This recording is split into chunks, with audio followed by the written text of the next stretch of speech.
Šodien viesojamies jaunākajā luterāņu draudzē Latvijā, Rīgas Svētā gara luterāņu draudzē, jeb tautā arī sauktajā Imantas draudzē, kura vasarā svinēs 7. gada dienu. Šai draudzē vēl nav savu dievnama, tādēļ dievkalpojumi notiek īrētās telpās kultūras centrā Imanta, katru svētdienu 5:00. Tos vidēji apmeklē 15 cilvēki, bet draudze aug, tās sarakstā jau ir 50 draudzes locekļi. Ar sirsnīgu sadraudzību, īpašu mīlestību un Dievu vadību šajā draudzē aktīvi darbojas gan lieli, gan mazi. Dievkalpojuma laikā notiek svētdienskola, kurā aicināti visi bērni no 3 gadu vecuma. Katru otro nedēļu pēc dievkalpojuma tiek noturēts bībeles stundas. Mācītāju dzīvoklī pulcējas Marka grupiņa, kurā arī tiek studēta bībele. Katru otro pirmdienu pansionātā Liepa notiek svētbrīžu ģitāras pavadībā. Pansionāts atrodas blakus Imantas dzelzceļa stacijai, tajā ir apmēram 60 iemītnieku, no kuriem apmēram puse ir latviešu valodā runājošie un puse krievu valodā runājošie. Pēc svētbrīža visi dalībnieki tiek aicināti individuāli aprunāties ar mācītāju un citiem kalpotājiem. Reiz 2 nedēļās sanāk kopā māmiņu grupa. Viņas uz katru reizi savā starpā vienojas un tad pārunā kādu grāmatu par ģimenes garīgo labklājību vai bērnu audzināšanu. Pavasarī un rudenī tiek organizēta iesvētes mācība. Arī šogad janvārī draudzē iesvētījās 7 jauni draudzes locekļi. Reiz gadā tiek organizēts laulāto kurss. Kā arī vasarās un ziemās tiek organizētas draudzes nometnes gan bērniem, gan pieaugušajiem. Un šī draudze aizsākās šajā te Guļama rajonā Rīgas, kurā ir 50 000 iedzīvotāji pēc Wikipēdijas datiem, bet vēl līdz mūsu draudzes uzsākšanai šeit nebija nevienas konfesijas draudzes vispār. Šeit ir ļoti jauka atmosfēra. Mēs viens otru tā kā pazīstam un jau zinām, kādi mēs esam. Mums ir arī paudžu atšķirība, mazāk, lielāka. Arī mēs neesam tā, ka tikai varbūt vecāki cilvēki nāk vai jaunāki. Mēs esam visādi un ka var padalīties ar kaut ko. Draudzē vēlme nākotnē būvēt Imantā baznīcu. Ir jau uzsākti kādi gatavošanās darbi, bet līdz tam dievkalpojumi turpina notikt kultūras centrā Imanta. Dievkalpojums savā ziņā ir mūsu garīgās dzīves virsotne vai centrs, kas runā par būtiskāko cilvēku dzīvē. Tā ir cilvēka un Dieva sastapšanās, par to, kā Dievs nāk pie cilvēka un cilvēks nāk pie Dieva. Parasti domājam, ka dievkalpojums nozīmē cilvēku kalpošanu Dievam, bet patiesībā tas nozīmē pretējo. Tā ir Dievu kalpošana cilvēkam. Visa mūsu dzīve, tas viss, no kā dzīvojam, visas mūsu iespējas, kuras saņemam šai dzīvē, ir Dieva noliekšanās pie mums. Dievs atdod mums to, kas ir vajadzīgs mūsu dzīvei, un Kristus upuris ir viszemākā Dieva noliekšanās pie krusta mūsu dēļ. Tā ir Dieva kalpošana mums. Tagad piedalīsimies Imantas draudzes svētdienskolas nodarbībā. Tā kā parasti saliksim rokas lūkšanā, kā mēs sākam svētdienskolas nodarbību. Labi, kuram vēl rociņas jāsaliek, reku Patricijai. Tevi lūdzam, mīļais Dievs, atver ausis klausīties, atver sirdī mācīties, Kristus vārdā, āmen! Šodien mēs runāsim tālāk par Jēkabu un Ēzavu. Atcerieties par tiem 2 brāļiem, ko mēs pagājušreiz runājām. Bet daži no jums pagājušreiz nebija, un tāpēc es to stāstiņu mazliet parādīšu, ko es runāju iepriekšoreiz un stāstīšu tālāk. Tad es stāstīju par kādu pāri, vienu sauc Īzaks un Rebeka. Viņi 20 gadus lūdza, lai Dievs viņiem uzdāvinātu mazu bērniņu. Iedomājies 20. Un beigās, kad viņi bija tik daudz un ilgi lūguši, tad Dievs viņiem iedeva veselus 2 dēliņus. Vienu sauc Ēzavs, un viņš piedzima pirmais no dvīnīšiem. Un to sauc par pirmdzimto. Varat pateikt tādu vārdu? Pirmdzimtos. Pirmdzimtais, jā, tas ir, kas ir pirmais dzimis. Un otru sauca Jēkabs. Tas bija otrais, bet viņš jau bija pieķēries klāt Ēzavam pie kājas. Mammai Rebekai Dievs bija teicis apsolījumu, ka lielākais kalpos mazākajam. Ziniet, ko tas nozīmē? Ka īstenībā tas otrais būs kā pirmais. Un to Rebeka neaizmirsa tuvāko laiku, nevienu gadu, ka īstenībā mazākais dēls būs tas, kurš valdīs. Kaut gan pirmdzimtais ir Ēzavs. Viņi izauga lieli. To es jums arī pagājušais stāstīju, par ko tad viņi izauga, vai kāds atcerās? Es nē. Es tad pastāstīšu vēlreiz. Jēkabs bija tas, kurš vairāk dzīvoja pie telts pa mājām. Viņš bija ļoti paklausīgs, viņš bija ļoti dievbijīgs dēls, un mammai par viņu bija ļoti liels prieks. Un viņš noteikti arī kādreiz te kādas aitas pie telts pieskatīja. Un otrs dēls bija Ēzavs. Ēzavs bija kas? Pēc bultām mēs redzam mednieks. Tieši tā, viņš bija mednieks. Viņš daudz staigāja apkārt mājās, viņš bija daudz mazāk. Bet viņš medīja, un, piemēram, es domāju, ka viņš noteikti darīja tādu labu lietu, kā tad, ja nāca kāds vilks. Tad viņš noteikti aizstāvēja aitiņas pret vilku, jo viņš bija noteikti ļoti izveicīgs mednieks. Nu, un tad vienu dienu viņš atnāca no medībām mājās, un viņam tik ļoti gribējās ēst. Tagad, kur mums visiem puncīši ir, ai, kā gribas ēst, un tā gribējās arī Ēzavam. Un viņš skatās, Jēkabs ir pagatavojis ēdienu. Un viņš tagad pienāca, brāl, Jēkab, iedod man to virumu, kas tev tur tajā katliņā ir, man tik ļoti gribas ēst. Bet Jēkabs saka tā, viņš atcerās arī apsolījumu, ka viņš kādreiz būs valdnieks, viņš saka, pārdod man savu pirmdzimtību. Atdod pirmdzimtā tiesības. Zināt, ko tas nozīmēja? Agrāk tikai tas bērniņš, kurš ģimenē piedzima pirmais, saņēma to, kas piederēja vecākiem. Un viņš tagad lūdza, lai brālis Ēzavs atdod Jēkabam, kurš ir mazākais. Un viņš tagad saka, kam man tā pirmdzimtība, dod tik man ēst, ai, kā man gribās ēst. Viņš saka, zvēri, ka tu tiešām man atdod savu pirmdzimtību. Ņem ciet, man taču tāpatās jāmirs nost ir. Un tā viņš atdeva savu pirmdzimtību. Pagāja kāds laiks, un ziniet, pagāja daudz laika.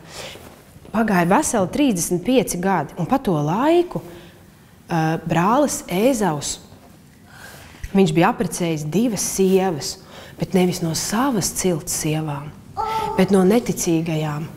Un tās darīja milzīgi daudz bēdu.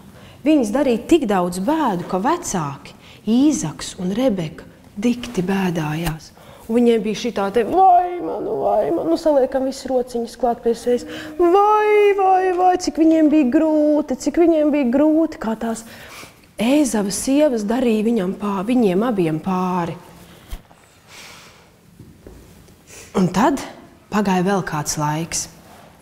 Un mēs jau redzam, Īzaks ir pavisam vecs, tas dvīņu puiku tētis. Viņam pēc Bībeles ir 137 gadi. Tas tiešām ir ļoti, ļoti daudz. Un viņam ir tādas astiņas, kas neko neredz. Aiztaisam astiņas ciet. Astiņas neko neredz. Viņš saprot, ka laikam viņa dienas ir te uz zemes skaitītas, ka ilgi viņš vairs nedzīvos. Un viņš nolēma, tā kā agrākajos laikos darīja, un arī tagad to var darīt, un tā ir laba lieta, ka vecāki dod svētību bērniem. Un viņš tagad saprot, kā Ēzavs ir tas, kas ir dzimis pirmais. Viņš saka, Ēzau, aizej pagatavo medījumu, tā kā man labi garšo, tu jau zini, aizej tur, sagatavo un nāc atpakaļ, tad es tevi svētīšu, kamēr vēl te esmu. Un Ēzavs dodas projām. Bet māte Rebeka to ir dzirdējusi. Viņa tagad saprot, kas nu tagad būs? Ēzavs saņem svētību. Bet kā tad nu bija? Ko Dievs bija teicis? Ka jaunākais valdīs pār vecāko. Ka vecākais kalpos, tad otrais īstenībā būs pirmais. Nē, viņas meklē, kur ir mans Jēkabs. Jēkab, tev ir tagad jāsteidzās. Ātri, kā mēs steidzamies ar kājām. Jāsteidzās. Tagad apstājamies. Viņi saka, tev ir jābūt ātrākam, tev ir jāpaņem kazlēni, atnes ātri man, es pagatavošu, un tu iesi pirmais pie tēva saņemt svētību. Tagad viņa atkal steidzās pēc kazlēniem.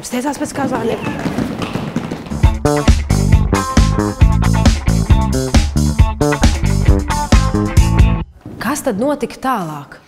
Vai mums ir jāuzzina stāstiņam tālāk? Tagad es jums rādīšu citu bildīti, ko jūs pēc tam arī paši pagatavosiet. Un redz, kur vecais tēvs Īzaks sēž actiņas, viņam ciet. Viņš pavisam slikti redz, un viņš izstiep savus rokas un gaida, ka nāks mans dēls, nesīs manu garšīgo medījumu, kas man tik ļoti labi garšo. Un kā jūs domājat, kurš tad atnāk pirmais, kur tad pirmo sagatavo? Tā ir, protams, mamma Rebeka, kur sagatavo Jēkabu. Un tad atnāk brālis Jēkabs, viņas dēls Jēkabs, viņš ir pagatavojis medījumu pirmais. Bet viņš, es jums vienu lietu neizstāstīju, bija liela atšķirība izskatā, kā izskatījās Ēzavs un kā izskatījās Jēkabs. Jēkabam bija gluda āda, viņam faktiski spalviņas tādas uz ādas nebija, bet Ēzavs bija milzīgs, viņam bija milzīgas spalvas uz rokām. Un tāpēc māte teica, tēvs tevi pazīst, kad liks rokas klāt. Viņa uzlika viņam tādu ādu te ap rokām un ap kaklu, lai tad, ja tēvs gribēs samīļot savu dēlu, lai viņš domā, nē, tās taču ir tad mana Ēzava rokas. Un tad, Jēkabs nāk iekšā. Viņš noteikti bija briesmīgi satraucies, jo tie tomēr ir tāda tēva piemānīšana. Un viņš nāk iekšā, te es esmu, mans tēvs. Un tēvs saka viņam, kas tu esi, mans dēls? Es esmu Ēzavs, tavs pirmdzimtais. Es pagatavoju tev ēdienu, nāc, apsēdies un pagaršo to. Nāc tuvāk. Balss izklausās tā kā Jēkabam. Un tad pienāk Jēkabs klāt. Jā, vai ne, kā tractiņām ciet pienāk Jēkabs klāt. Un viņš tā uztur rociņas. Nē, rokas ir tā kā Ēzavam ir rociņas. Viņš grib pie kakla pielieklāk. Jā, kakls arī tā kā manam Ēzavam. Viņš saka, dod šurp man to garšīgo ēdienu. Un te bija viņam uzvilkts arī svētku tērps, jo arī to tēvs teica, tad, kad nāca svētību saņemt, tad vilka īpašu svētku tērpu. Un es viņu arī uzzīmēju tādu gaišu dzeltenu, kas izskatās tā kā svētkos. Un viņš saka, jā, tas tērps arī smaržo pēc Ēzava. Nāc, mans dēls, es tevi svētīšu. Un tad, kā svētību, viņš teica, tev vienmēr visa ēdiena būs gana, zeme nesīs gana daudz augļus tev, tavi brāļi tev kalpos, tu būsi augstāks par tiem, un tavā mūžā tos, kurus tu svētīsi, tie tevi svētīs. Daudz svētības teica Īzaks savam dēlam Jēkabam. Un tad viņš izgāja ārā. Un kā jūs domājat, kas nāca pēc tam? Tas otrs brālis, Ēzavs. Varat pateikt? Ēzavs. Ienāk Ēzavs. Te es esmu atnācis, mans tēvs, celies, nāc ēst, lai tu mani varētu svētīt. Kas tu esi? Kas atnācis? Es tavs dēls, tavs pirmdzimtais, tavs Ēzavs. Paga, bet kas tad bija atnācis pirms tam?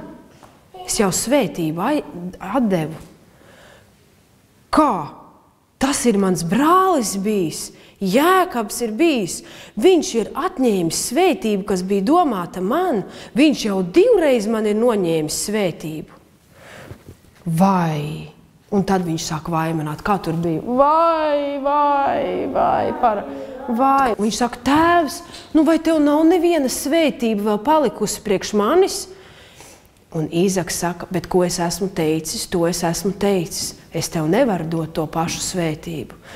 Un viņš saka tā, tavs brālis valdīs pār tevi, un no sava zobena tu iztiksi un dzīvos savas mūža dienas. Un šis brālis ir ļoti dusmīgs uz to visu. Un viņš saka tādus briesmīgus vārdus. Tad manam tēvam tagad sāksies bēdu laiki. Es iešu savu brāli Jēkabu un nogalināšu. Kā jūs domājat, vai būtu pareizi, ka Ēzavs tagad aizietu un nogalinātu Jēkabu, otru brāli? Nē. Bet Jēkabs bija nozadzis svētību, vai ne? Jā. Tas gan bija noticies. Bet tagad mēģināsim atcerēties vēlreiz, kādu apsolījumu Dievs deva mammai Rebekai, kad piedzima abi bērni. Kādu apsolījumu teica Dievs? Ka vecākais brālis valdīs. Nē, ka jaunākais valdīs, ka otrais īstenībā būs pirmais. Atcerieties, es jums stāstīju. Tas ir jāņem vērā. ka Dievs bija jau iepriekš teicis, ka īstenībā svētība pienāksies jaunākajam brālim. Un tas pants, ko mēs šodien gribējām jums iemācīties, ir Dievam vairāk jāklausa nekā cilvēkiem. Vai mēs varam pateikt reizē? Dievam vairāk jāklausa nekā cilvēkiem. Un ja Dievs teica, ka otrais brālītis valdīs pār pirmo, tātad tam ir jābūt. Un kas tālāk bērni notika? Tad, kad Ēzaus gribēja ēst, vai viņš teica, ka viņš aizgāja pie brāļa Jēkaba, viņš teica, un kad Jēkabs prasīja, es tev došu ēst, bet tikai dod manu pirmdzimtību. Vai Ēzaus teica, nē, pirmdzimtību gan neņem, visu, ko citu prasi, bet pirmdzimtību gan nē. Tā teica Ēzaus. Ko Ēzaus teica? Atdos. Tas taču nekas, tas tāds nieks, galvenais, ka es varu paēst. Tad īstenībā viņš bija atdevis savu pirmdzimtību. Un īstenībā padomāsim, kas notika tālāk. Kad viņš apprecēja tās divas sievas, vai vecāki bija priecīgi, viņš teica, nu gan labas sievas Ēzaus apprecēja. Ko darīja vecāki Rebeka un Īzaks? Bēdājās, vai ne mēs darījām, ka viņi raudāja, jo tās sievas darīja daudz ļauna. Un arī tur bija noticis, kas ļoti atžgārns un nepareizs. Un kas notika tālāk? Vai Ēzaus vispār drīkstēja iet pēc svētības pie tēva? Padomājiet brītiņu. Ja viņš pirms tam pirmdzimtā tiesības bija pārdevis par to zupas šķīvi, viņš vispār drīkstēja iet prasīt svētību? Un tāpēc es gribēju pateikt, kā īstenībā vajadzēja būt Ēzaum, vajadzēja teikt tā, mīļais tēvs, piedod, es to, ko tu man devi, proti pirmdzimtību, biju jau sen atdevis. 37 gadus atpakaļ es jau viņu pārdevu par zupas šķīvi. Tāpēc, mīļais tēvs, piedod man. Un nākamais, ko viņam vajadzēja teikt, nevis vicināt dūrus un teikt, es iešu savu brāli un nogalināšu, bet viņam vajadzēja lūgt, mīļais Dievs, kaut mana sirsniņa dusmās neko sliktu savam brālim neizdara, jo brālis nav tik daudz ļauna darījis, kā es esmu darījis. Un tagad, mīļie bērni, vēlreiz pateiksim pantu, ko mēs šodien mācamies, ka Dievam vairāk jāklausa nekā cilvēkiem. Dievam vairāk jāklausa nekā cilvēkiem.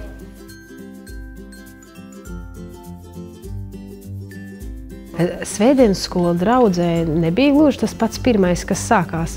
Tas sākās tā, kad mēs ar manu vīru šeit atnācām uz draudzi, un mans vīrs kalpoja kā mācītājs, un tajā laikā mums bija 2 mazi bērni, un es sapratu, ka tā kā es dievkalpojumu visu nosēdēt nevaru ar viņiem, tad laba doma būtu vienkārši vadīt svētdienas skolu. Un tā es sāku ar vadīt svētdienas skolu saviem bērniem un draudzes priekšnieka bērniem, un tad man skaitā bija 2, 3 vai 4 kā kuru reizi. Un pēc tam Dievs mums dāvāja vēl kādus bērnus pašiem, un līdz ar to svētdienas skola ir galvenokārt aug no mūsu pašu bērniem. Bet es esmu ļoti priecīga, ka svētdienas skola ir izaugusi lielāk. Kā jūs redzat, šodien arī svētdienas skolā jau nebija tikai mani bērni, bet bija vēl kādi un vairāki pie tam, un tas jau ir ļoti priecīgi. Un svētdienas skola, maniem bērniem tas ir tā kā, kad ir draugi. Tomēr tuvi draugi, mīļi draugi. Svētdienas skola, bērniem ir grūti nosēdēt to grūtāko momentu, kas ir dievkalpojuma laikā. Un tā ir iespēja, ka viņi to vēsti uzņem savādākā veidā. Tādā spēļu veidā, filmu, pasaku veidā, dažādu darbu veidā.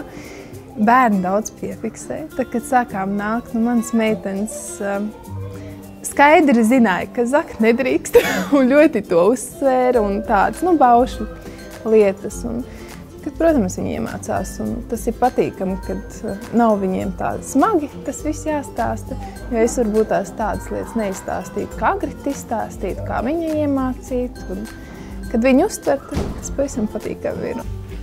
Man ļoti patīk klausīties dziesmas, dejot un dziedāt. Jēzus ir Dieva dāvana tev, Jēzus ir Dieva dāvana man, Jēzus ir Dieva dāvana mums visu laiku.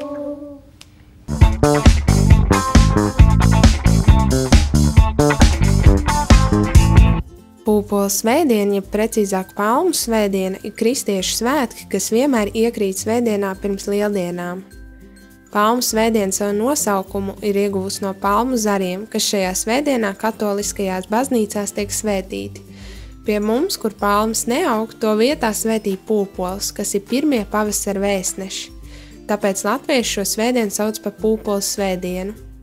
Šī svētdiena ievada lielo jeb svēto nedēļu, ar zaļo ceturtdienu, kad tika likti pamati svētajam vakarēdienam, lielo piekdienu ar krustā sišanu, kluso sestdienu un pašām lieldienām, kad svin Kristus augšām celšanos. Tā ir diena, kad Jēzus tiks sagaidīts Jeruzālēmē kā uzvarētājs, kā glābējs, ar goda un slavas dziesmām, ļaudis klāja uz ceļa drēbes un palmu zarus. Viņš gāja pretim savai uzvarai, bet ļaudis nespēja to saprast un pieņemt. Viņa ceļš veda nevis uz troni, bet gan pie krusta. Pūpoles svētdiena tiek saukt arī par ciešanu svētdienu. Šajā dienā baznīcās tiek lasīts Kristus ciešanu apraksts, un ļaudis tiek aicināti iedziļināties tajā, cik dārgi ir maksājusi cilvēces grēku izpirkšana. Jā, Pūpoles svētdiena tā ir tie mazliet prieka pirms lielajām bēdām.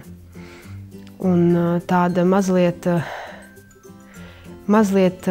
tāda elpas ievilkšana pirms tās lielajām ciešanām, kas būs. Jā, mūsu platuma grādos to sauc par Pūpoles svētdienu, bet oriģināli tā ir palmu svētdiena. Jo palmu svētdiena aizsākās ar to notikumu, kad Jēzus nedēļu pirms savas augšām celšanās iejāja Jeruzālēmē, un kur ļaudis viņu sagaidīja kā ķēniņu, un bija nometuši savas drēbes zemē, un bija sarāvuši palmu zarus, un ar tiem sveicināju Jēzu kā ķēniņu. Un varbūt no tā arī varētu izrietēt mans novēlējums, ka patiešām, lai arī mūsu dzīvēs Pūpoles svētdiena patiešām būtu tā, kur, ja ne mēs ar palmām, tad vismaz ar pūpoliem varam arī savās ģimenēs sveicināt Jēzu kā ķēniņu. Jā, laikam jau es tiešām gribētu novēlēt to pašu, lai tas, ko mēs dievkalpojumā dziedam pirms vakarēdiena, dziedājam Oziannā, lai šis dziedājums patiešām tā dziļi ieskanas mūsu katra sirdī, kad mēs to dziedam un atceramies, ka tas ir tas, ko dziedāja cilvēki, kad sagaidīja Jēzu Jeruzālēmē iejājot.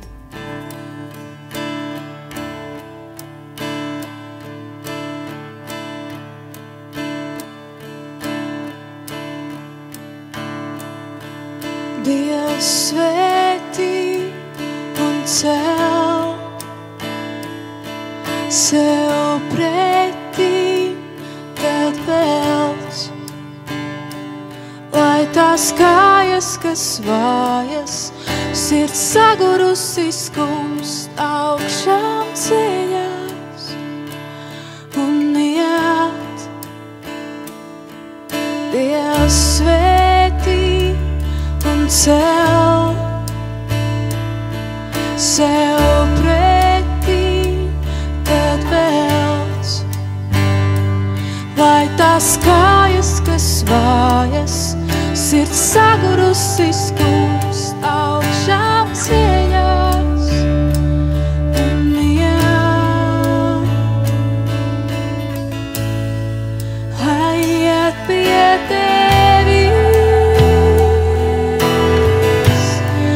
un savas kājas ceļos liec, lai iet pie tevis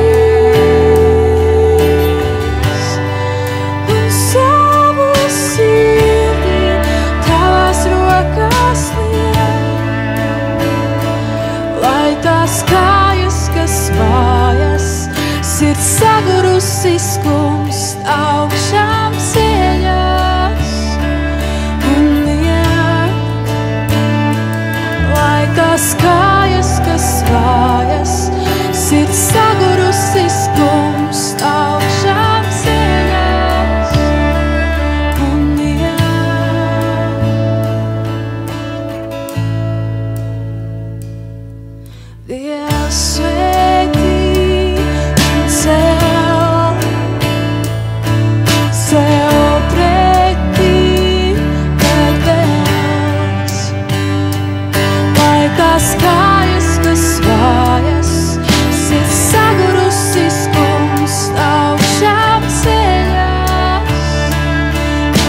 tās kājas, kas vājas, sirds sagurusi skumst augšām ceļās un iet,